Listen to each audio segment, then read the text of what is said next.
আসসালামু আলাইকুম my sweet viewers, welcome back to my channel Sylheti UK blogger. কেমন আছেন সবাই? আশা করি সবাই খুব ভালো আছেন। আলহামদুলিল্লাহ আমরাও ভালো আছি। এই তো সকালে উইন্ডের দিকে তাকিয়ে এক ঝাঁক পাখি দেখে মনটা ভরে গেল। ঈদের দ্বিতীয় দিনের ব্লগটা শেয়ার করছি। এই তো এখন আমি বাচ্চাদেরকে নাস্তা দিচ্ছি। ওরা বলল যে আজ ব্রেড দিয়ে নুতেল্লা খাবে, ব্রেডের সাথে নুতেল্লা লাগিয়ে দিলাম। আর আমার জন্য নাস্তা রেডি করব। ওদের বাবাও কাজে চলে গেছেন, তো একা একা আমি আজকে নাস্তা করব। আর ঈদের আগের দিন বানিয়েছিলাম রুটি দিয়ে গরু মাংস দিয়ে খাবো। এখন জানেন আমার কি মনে হচ্ছে, সেই ছোটোবেলার ঈদের সেই ফিলিংসটা, যখন মা ওইভাবে রুটি বানিয়ে দিতেন। তো ওই দিনগুলো আসলে চলে গেছে, আর ফিরে আসবে না, কিন্তু বারবার মনে পড়ে ছোটোবেলার সেই স্মৃতিগুলা। অনেকগুলা রুটি একসাথে খাওয়া, ভাই বোনের সাথে বসে অনেক আনন্দ করে খেতাম। তো এই তো আমার নাস্তা মোটামুটি রেডি। আমি ব্ল্যাক কফিও নিয়েছি সাথে। তো 2 পিস রুটি দিলাম, আর সাথে সেই গরু মাংস দিয়ে সাতকরা রান্না করেছিলাম, ওইটা দিয়ে খাবো। তারপর বাচ্চাদের নিয়ে একটু বসেছি। প্রতিদিনের এই রুটিন আমার।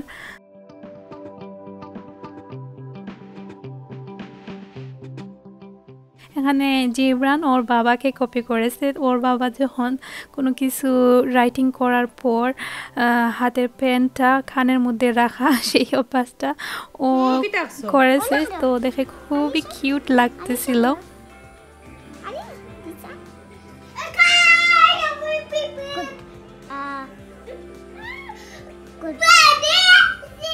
এখন সচরাচর আলিশা জিবরানের মধ্যে আমাদের মা বাবার যে দুষ্গুণ আছে ওইগুলা ফুটে উঠতেছে। আমি মনে করি হঠাৎ কোনো ওদের বিহেভ আমার কাছে মনে হয় ওইটা তো আমি ওইভাবে করতাম, বা ওদের বাবা ওই রকম করতো। তো ওইগুলাই অনেক অ্যাক্টিভিটিস চেঞ্জ আসতেছে। আলিশা যা করে জিবরানও তা করে, বা ওদের একটা সমবয়সীর মতো বেড়ে ওঠা আলিশা জিবরানের খুবই কিউট লাগে। মাশাল্লাহ। প্লিজ আপনারা সবাই আমার বাচ্চাদের জন্য দোয়া করবেন। তো যাই হোক, এখন আমি রান্নাবাড়া বসিয়ে দিয়েছি। আজকে স্পেশাল কিছু এত রান্নাবাড়া করতে হবে না, শুধু একটা তরকারি রান্না করব বাচ্চাদের জন্য। জাল ছাড়া চিকেনের তরকারি রান্না করছি। আর এই তো সহজ ওয়েতে আমি যে সচরাচর বাচ্চারা যেহেতু এখন নতুন খাওয়া স্টার্ট করেছে, তো চেষ্টা করি প্রতিদিন ওদেরকে ফ্রেশ কিছু খাওয়ানোর জন্য। ঈদের আগের দিনে অনেক রান্নাবাড়া করেছি, ওইগুলা আছে আমার, হয়ে যাবে লাঞ্চ, ইভেন ডিনারও আমাদের হবে। তো আলিশার বাবা যখন কাজে আসেন, উনি কাজে লাঞ্চটা সেরে নেবেন, আমি আমার বাসায় একা লাঞ্চ করব। তাই আর এত কিছু ঝামেলায় যাচ্ছি না, শুধু বাচ্চাদের একটু খেয়াল রাখি ওরা কি খাবে না খাবে। আমাকে খুব সচেতন থাকতে হয় এই ব্যাপারে। তো যেহেতু ওরা মাত্র খাওয়া স্টার্ট করেছে, ওদের একদিন আমি যদি রান্না করি ডিম, তাহলে পরের দিন মাংস, বা এর পরের দিন সবজি, এর পরের দিন মাছ, ওইভাবে চেঞ্জ করে করে দেই। আর চেষ্টা করি প্রতিদিনের খাবারটা যেন খুব ভালো এবং ফ্রেশ হয়, আর খুব মনোযোগ সহকারে রান্নাটা করার চেষ্টা করি। আর এই তো বাচ্চাদের নিয়ে আমি শুধু বাসায় একা, তাই আমার সব কিছু নিজের একা হাতেই করতে হয়।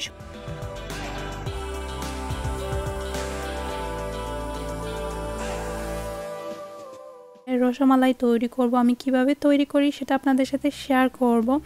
আমি গুঁড়ো দুধ নিয়েছি 1 কাপ, 1 চামচ ময়দা, আর 1 চামচ বেকিং পাউডার, আর 1 চামচ ঘি, আর কিছু না উপকরণ। আর ডোটা তৈরি করার জন্য এখানে আমি ডিম ফাটিয়ে রেডি করে রেখে দিয়েছি।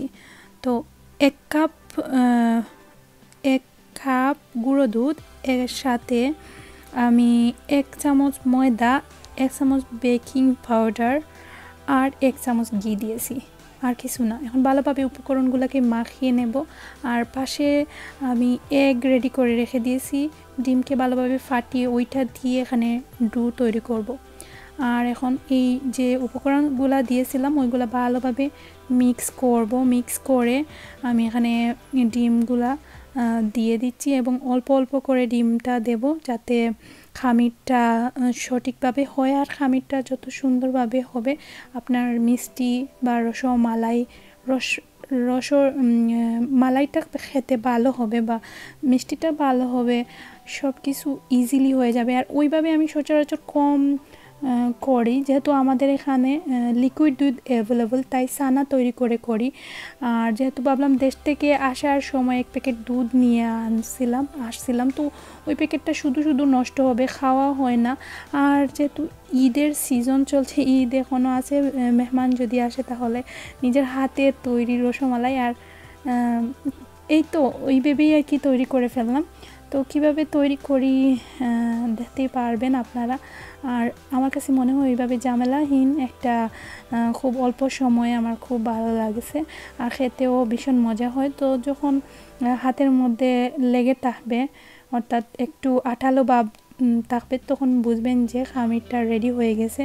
আমি 10 মিনিট পর ঢাকনা দিয়ে ডেকে রেখেছিলাম। এখন আমি 10 থেকে 15 মিনিট পর মিষ্টি তৈরি করব।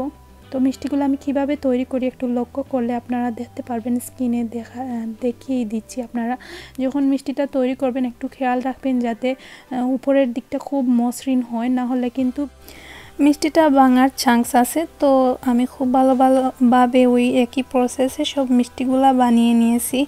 আর এখন চুলায় আরেকটা প্যান বসিয়ে আমি 1 লিটারের মতো, বা না 1 লিটার না, হাফ লিটারের মতো আমি এখানে দুধ নিয়েছি। 2-3টা এলাচিকে ফাটিয়ে দিয়েছি এবং পরিমাণ মতো চিনি। এখানে চিনির স্বাদটা আপনারা যতটুকু খেতে পছন্দ করেন দিবেন, আর কিছু না দিয়ে এখন আমি একটু হাতা দিয়ে নাড়াচাড়া করব। তো যখন এই চিনিটা হালকা গলে যাবে, এখানে আমি বলক তুলব না দুধের মধ্যে, জাস্ট মিক্স করব। চিনি মিক্স হওয়ার পরই আমি সাথে সাথে ওই মিষ্টিগুলা ওই দুধের মধ্যে দিয়ে দেব। তারপর দেখতে পারবেন আমি কি করি। এই তো খুব সাবধানে কিন্তু মিষ্টিগুলাকে দিতে হবে। তো সাবধানতার সহিত আমি মিষ্টিগুলা দিয়ে এখন আবারও আমি কিন্তু কোনো নাড়াচাড়া করব না। আমি ঢাকনা দিয়ে এটাকে 5 মিনিটের মতো মিডিয়াম হিটে আমি ডেকে রাখবো। আর এই 5 মিনিটের আগে আমি একবারও ঢাকনাটা খুলব না। আর 5 মিনিট পর আমি ঢাকনাটা খুলে দিলাম। এখন এই দেখেন উপরের দিকে সরটা চলে আসছে এবং মিষ্টিগুলা ফুলে ফুলে উঠে গেছে। তো আরও 5 মিনিট আমি রেখে দেব। 5 মিনিট পর এই তো হয়ে গেছে রসমালাই। আমি চুলার আগুনটা অফ করে দেব আর এখন চুলায় রেখে দেব ঠান্ডা হওয়ার আগ পর্যন্ত। আমি আর এখানে আর কোনো কাজ নেই। তো ঠান্ডা হওয়ার পর আমি মালাই তৈরি করব। এই তো ঠান্ডা হওয়ার পর আমি এখানে একটা চামচের সাহায্যে দুধ সহ মিষ্টিগুলা তুলে রাখবো। তারপর আমি ওই দুধটাকে জাল দিয়ে একটু ঘন করে মালাই তৈরি করব। আর আপনারা দেখেন খুব সুন্দর হয়েছে প্রত্যেকটা মিষ্টিগুলা, একটা মিষ্টিও ভাঙেনি, আর পারফেক্ট একটা লুক আসছে। আর খেতেও অসাধারণ হয়েছিল, মিষ্টিটাও কিন্তু খুবই সুন্দর। এই তো দেখেন। তো আমি সবগুলা মিষ্টি ওইভাবে আরেকটা বোলের মধ্যে তুলে অবশিষ্ট যে দুধটা, ওই দুধটাকে এখন জাল দিয়ে ঘন করে নেব। চুলায় আবারও বসিয়ে দিয়েছি এবং সে সাথে হালকা একটু গরম হওয়ার পর আমি এখানে গুঁড়া দুধ 2 চামচ দিয়েছি। গুঁড়া দুধ দেওয়ার ফলে খুব একটা সময় লাগবে না এই দুধগুলা ঘন হওয়ার জন্য। আর এই দুধের যতটুকু এখন পরিমাণ দেখতেছেন তার ঠিক অর্ধেক হওয়ার পর আমি এখানে মালাই বা মিষ্টি ঢেলে দেব।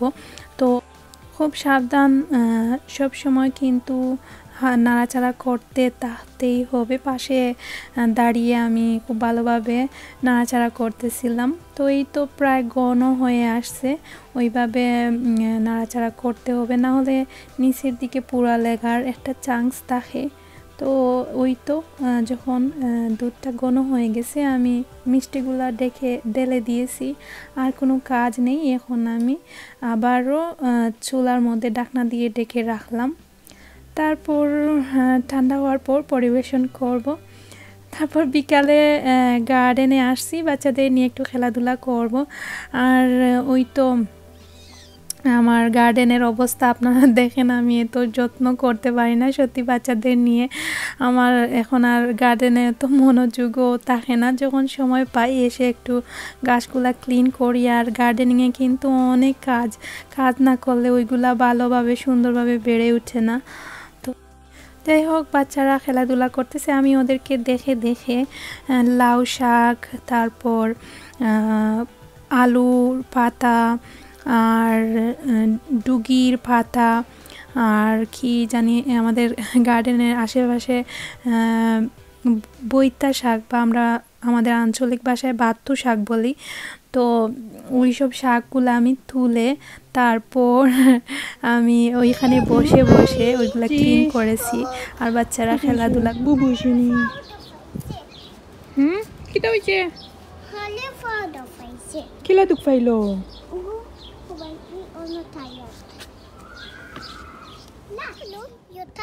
ওকে Alicia, you have to clean. কুলিলা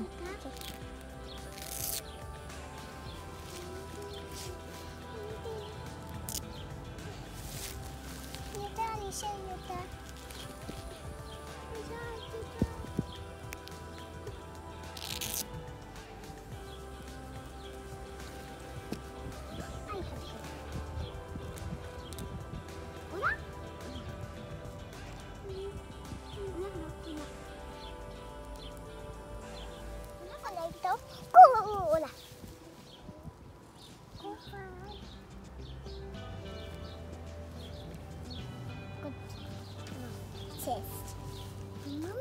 Mommy, you're the color. Wow! Wow! I'm so flash! Ano ba? Parang gumabo din. Chiban, don't see. The fiber there. Okay, no, the fiber. No, the face. Alicia, tara, no, ফুদো তো তুমি ফুদো ওখানে Oh, we find you. I found you. Alicia, feisty. ফুদো Alicia, what is this? The feisty. Mommy, I need to tell Alicia. Alicia, just tell her night time. Sana is sun. Alicia, Sana is hooray! I said sun. Hattane. ওই তো বাচ্চাদের নিয়ে একটু সময় খেলাধুলা করে তারপর গড়ে নিয়ে আসলাম এবং ওদেরকে ফ্রেশ করিয়ে দিলাম। সেই সাথে ভাবলাম যেহেতু শাক তোলা হয়ে গেছে তাহলে ওইগুলা ক্লিন করে ধুয়ে গ্রাইন্ডারের মধ্যে রেখে দিই, তাহলে কালকের জন্য একটু ইজি হলো আর একটা তরকারি রান্না করে ফেলবো। তো এই তো আমি চুলায় হাঁড়ি বসিয়ে দিয়েছি, পরিমাণ মতো তেল দিলাম আর রসুন কুচি দিয়ে দিয়েছি। রসুন কুচিকে আমি ভালোভাবে ব্রাউন কালার করে ভেজে নেব এবং খুব ভালোভাবে যখন গোল্ডেন ব্রাউন কালার হয়ে যাবে তখন আমি এখানে পেঁয়াজ অ্যাড করব আর লবণ অ্যাড করব। আর এই শাকের মধ্যে বিশেষত হচ্ছে শুধু এই 3টা উপকরণ দিয়ে আমি রান্না করি। সচরাচর আমার মা বা অনেকেই দেখেছি এইভাবে রান্না করেন, হলুদ বা অন্যান্য গুঁড়া মশলা অ্যাড করার কোনো দরকার নেই, শুধু লবণ দিয়েছি আর দিয়ে এখন নাড়াচাড়া করব। আর এই তো যখন পেঁয়াজটা সফট হয়ে যাবে বা গোল্ডেন ব্রাউন কালার হয়ে যাবে তখন আমি এখানে রেড, তারপর ইয়েলো, গ্রিন পেপারস ছিল আমার ঘরে, ওইগুলো কেটে দিয়েছি। আর আমি এখানে কাঁচামরিচ অ্যাড করিনি কারণ আলিশা জিব্রানকে ট্রাই করব, তো আপনারা যদি চান তাহলে অবশ্যই কাঁচামরিচ দিবেন। তো আর শাক রান্না তো সবাই কম বেশ জানেন, তো আমি যেভাবেই রান্না করি সেটা আপনাদের সাথে শেয়ার করতেছি। সেই সাথে একটু ডালও এড করেছি। তো ডালকে দিয়ে আমি ভালোভাবে নাড়াচাড়া করব এবং সাথে সাথেই আমি শাকও এড করে দেব, কারণ ডালগুলা কিন্তু এত শক্ত না, খুব তাড়াতাড়ি সফট হয়ে যায়। আর বেশি সময় তাহলে শাকের সাথে ওই ডালটাও একেবারে ডাল ডাল হয়ে যায় আর কি, সিদ্ধ বেশি হয়ে যায়। তো এই তো আমি শাকগুলাও দিয়ে দিলাম, আরও আলু একটা দেবো, এড করব, আর কিছু না, এখন শুধু নাড়াচাড়া করব। তো যখন একসাথে জায়গা হয়নি, তো একটু পর আমি যখন হালকা নিচের গুলা সফট হয়ে যাওয়ার পর উপরে আবার অবশিষ্ট যে শাকগুলা ছিল ওইগুলো আমি ঢেলে দিলাম। আর এখন আমি ডেকে রান্না করব না, কারণ সবুজ শাকগুলা ডেকে রান্না করলে কিন্তু যে সবুজ ভাবটা চলে যায়, সেই জন্য। আর এখন আমি এখানে আলুও এড করে দিলাম, আলু এড করে এখন নাড়াচাড়া করে তারপর আর কোনো কাজ নেই, এখন শুধু একটু পর পর নাড়াচাড়া করে দেব যাতে নিচের দিকে না লাগে। আর যখন শাক হয়ে যাবে, সিদ্ধ হয়ে যাবে, তখন চুলা থেকে নামিয়ে ফেলবো। এই তো খুব সহজ প্রসেসে আমি ওইভাবে শাক রান্না করি। তো যদি নতুন আপুরা হন তাহলে অবশ্যই হেল্প হবে, এবং ওইভাবে কারা কারা শাক রান্না করেন কমেন্টস করে জানাতে ভুলবেন না। আর হ্যাঁ, অবশ্যই আপনারা কিন্তু কমেন্টস করবেন, ভিডিওতে একটা লাইক দিবেন, এবং আপনাদের বন্ধু পরিবারের সাথে আমার ভিডিওগুলো শেয়ার করবেন। যাই হোক, রান্নাবাড়া করলাম আর খাওয়া দাওয়া শেষ হয়ে গেছে। রাত্রে অনেক ঝামেলা বাচ্চাদের নিয়ে, বা অনেক কিছু দেখানো সম্ভব হলো না, তাই খাওয়া দাওয়ার পর ওই তো রসমালাইটা পরিবেশন করতেছি, আপনাদের দেখাই কি কেমন হলো। তো খুবই মজার, এবং মালাইটাও পারফেক্ট, রস মালাই সব কিছু পারফেক্ট হয়েছে, খেতেও ভীষণ মজা হয়েছিল। তো আজকের ব্লগ এতটুকুই। আপনারা প্লিজ আমার জন্য দোয়া করবেন, এবং ভিডিওতে কথাবার্তা অনেক কিছুতে অনেক ভুল ত্রুটি হয়েছে, প্লিজ ক্ষমা সুন্দর দৃষ্টিতে দেখলে আমি খুব খুশি হব। সবাই ভালো থাকবেন, কথা হবে আবারও নেক্সট ব্লগে যদি আল্লাহ বাছাইয়া রাখেন। তো যাই হোক, এখন রসমালাই খাচ্ছেন আলিশার আব্বু। তো উনি কমেন্টস করে বললেন আমি তৈরি করলাম কি না, তো আমি বললাম হ্যাঁ আমি তৈরি করেছি। তো বললাম না একটু ডিফারেন্ট লাগতেছে। আমি বললাম যে হ্যাঁ, আর সচরাচর আগে যেভাবে তৈরি করতাম ওইটা তো হলো আমি লিকুইড দুধ দিয়ে তৈরি করেছি, আর এটা হচ্ছে গুঁড়ো দুধ, তাই একটু অন্যরকম লাগতেছে।